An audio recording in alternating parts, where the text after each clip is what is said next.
Bonjour à toutes, bonjour à tous, bienvenue sur cette partie 5 des vidéos consacrées à Nest.js, qui sera sûrement la partie finale d'ailleurs. Aujourd'hui, nous allons parler des interceptors. Alors, qu'est-ce que c'est les interceptors? Eh bien, c'est des intermédiaires en fait qui vont permettre d'intercepter une requête ou une réponse entre le client et le serveur.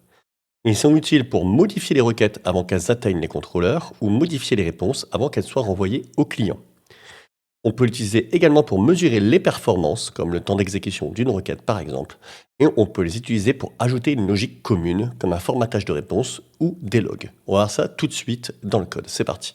Alors pour commencer, on va se rendre dans le terminal et on va faire un nest generate interceptor. Je ne me connais pas le raccourci, c'est peut-être int ou i. Et on va faire un intercepteur sur users. Hop. Let's go. Donc, ça va nous créer ici un nouveau fichier. Attention, suspense. Voilà, c'est fait. Et on a donc notre fichier test et notre fichier interceptor. On va regarder un petit peu ce que ça fait rapidement. Vous voyez, ça implements nest interceptor.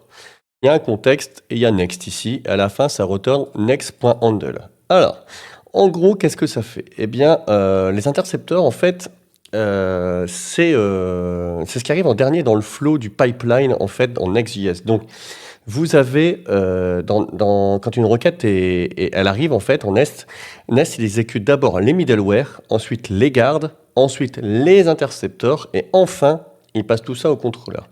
Et en fait quand on fait next.handle, c'est pour dire passe à l'étape suivante et pour lui dire en fait ici dans notre cas passe à l'élément suivant dans le pipeline qui est le contrôleur. Donc pour implémenter cet interceptor, on va donc aller dans notre contrôleur, user controller, on va cliquer dessus, voilà. Et on va choisir une route sur laquelle on va implémenter cet interceptor. Par exemple, on va prendre la route get users, ça peut être pas mal. Get users qui est là, la route get. Et ben on va faire arrobas du coup, use interceptors, voilà, ça va me l'importer. Et on va importer le users interceptor. Voilà. Donc voilà, là on a implémenté l'intercepteur et on va lancer le projet avec npm run start dev. Start ça va pas, on va mettre start c'est mieux. Donc voilà. Tac, on lance ça comme ça. Et je vais vous montrer un petit peu, on va mettre quelques logs. Ce sera plus intéressant pour vous expliquer comment ça marche. Et ben regardez, là si je mets ici un console.log de je suis dans le contrôleur. Hop. On save. Et là-bas, dans notre intercepteur, alors, attendez, on va faire un petit peu de ménage ici. Tac. L'intercepteur qui est là.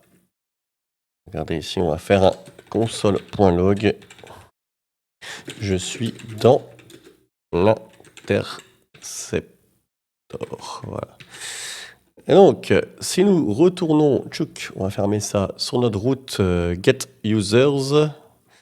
On l'a pas créé ça d'ailleurs, tiens, on va la créer. Hop. Get all users. C'est une get. C'est sur cette route-là, je crois. Avec un H en plus, ça va mieux. Voilà. On clique. Et voilà, on a la liste de tous les utilisateurs avec leur mot de passe. Et regardez, ici, je suis dans l'intercepteur, je suis dans le contrôleur. Voilà. On voit bien que l'intercepteur, il trigger avant le contrôleur. C'est ce qu'on voulait vérifier ici.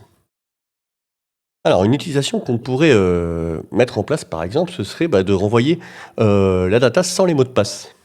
Alors, pour ce faire, regardez, ça renvoie une observable de type any, ici. Hein. On va utiliser des méthodes, alors c'est un petit peu touchy parce que sur les observables, les méthodes, c'est particulier. Je ne vais pas rentrer dans le détail, mais voilà, ce qu'on pourrait faire, par exemple, c'est utiliser cette méthode, la méthode map ici, qu'on va import de RxJS. On va mapper la data et on va extraire ici le user password et ensuite on va renvoyer tout le reste de l'objet user. Ok. Comme ceci. Hop. Et regardez comme je vais faire ma requête maintenant. All users, il est où? Je l'ai mis où? Je l'ai mis là. Hop. clic. Et voilà, regardez, on a, avec la même requête, on n'a plus le mot de passe. On a réussi, grâce à l'intercepteur, à enlever le mot de passe de la réponse qui nous renvoie. On va créer un autre intercepteur sur hot. Regardez, hop, on crée tout ça. On relance le serveur. On va aller voir notre intercepteur. Il est où? Il est là. Intercepteur. Et ici, par exemple, on va mettre en place autre chose. Ce qu'on va mettre en place, ça va être, par exemple, quelque chose pour mesurer la vitesse de la réponse de notre serveur. Et bien, pour ce faire, on peut définir, par exemple, un moment. On va l'appeler now.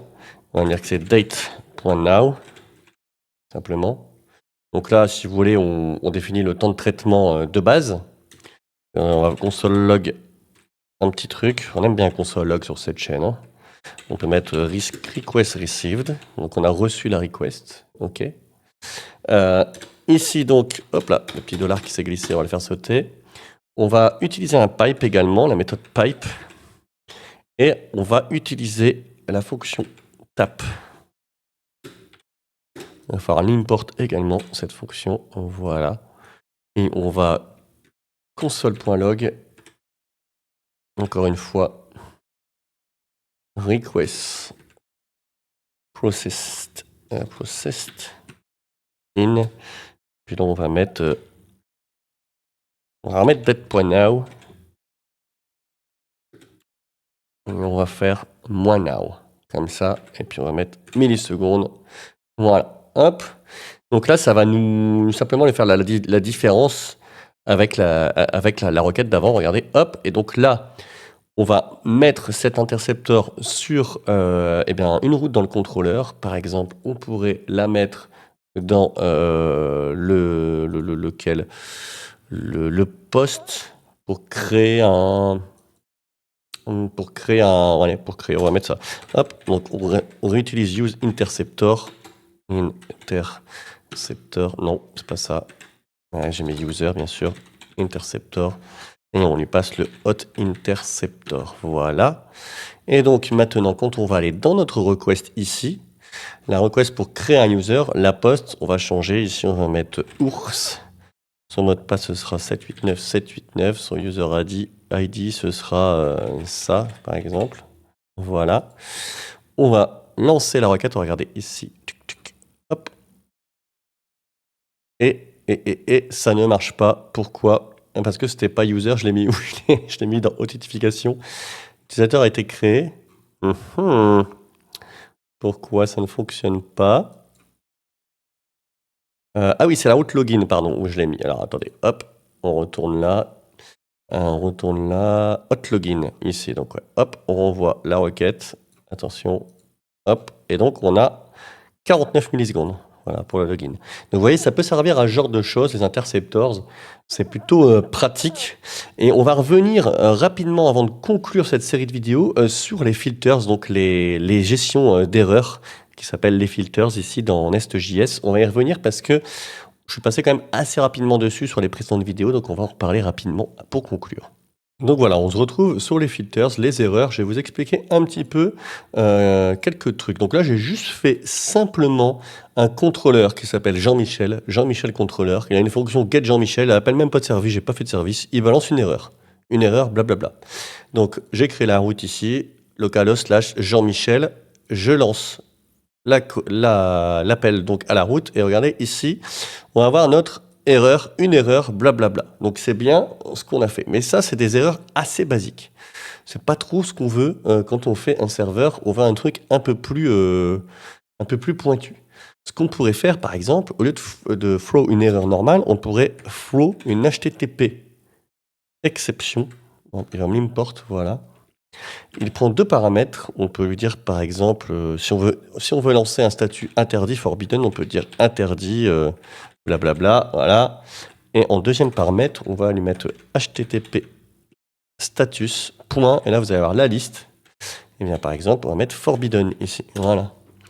Donc là, je relance, et je vais cliquer sur ma route, et regardez, ici, on a bien le status code K103 et le message interdit. Okay, donc ça, c'est important, c'est-à-dire que on va pouvoir personnaliser grâce à ces filtres les messages d'erreur, le type d'erreur qu'on va renvoyer.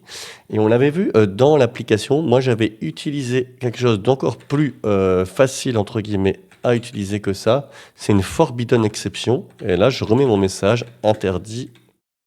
Donc, pas le droit pour toi. Voilà, hop, tac. Et ici, quand je vais envoyer ma requête, eh ben, on a bien le message, on a l'erreur forbidden et le status code 403. Et voilà, c'est là que s'arrête cette série de vidéos. J'espère que vous aurez apprécié. En tout cas, n'hésitez pas à mettre un pouce, un commentaire pour faire grandir la chaîne. Je vous ferai d'autres contenus si ça vous plaît. Si vous avez des sujets en particulier que vous voulez que j'explore, n'hésitez pas à me le dire. Je vous dis à bientôt sur la chaîne console.log. Ciao, bye.